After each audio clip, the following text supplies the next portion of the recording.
গুৱাহাটীত গেছ দিয়া মালভোগ কল জাহাজী কল ঘৰৰ পৰা ওলাই গ'লে সকলোতে পায় কিন্তু আঠিয়া কল বিচাৰি গণেশগুৰি বামুণী মৈদাম বেলতলা বজাৰলৈ যাব লাগে কৰবাত এয়াখি কল লৈ বহি থাকে বেপাৰী আঠিয়া কলৰ গুণৰ কথা কি ক'ম আগতে লুডুৰ পুডুৰ ল'ৰা ছোৱালীবোৰক কি খুৱাই সুধিলে মাকহঁতে বৰ গৰ্বৰে কয় আঠিয়া কল আৰু পিঠাগুড়ি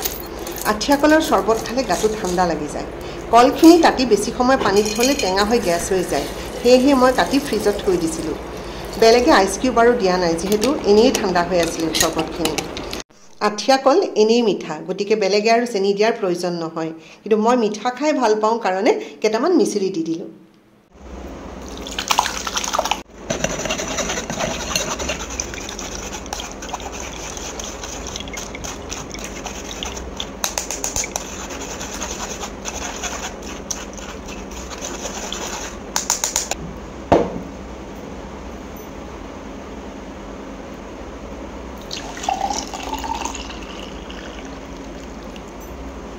ঘৰত মাকহঁতে যদি এই চৰ্বত বনাই ল'ৰা ছোৱালীক স্কুলৰ পৰা অহাৰ পিছত খাবলৈ দিয়ে ভিতৰত যি গৰম সোমাইছিল স্কুলত সেইখিনি ওলাই যাব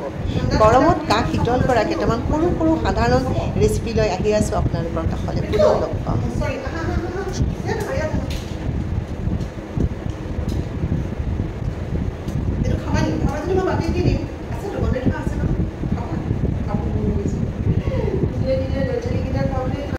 দেখিলা আঠিয়া কলৰ চৰ্বত অকল নিমকিহে খালে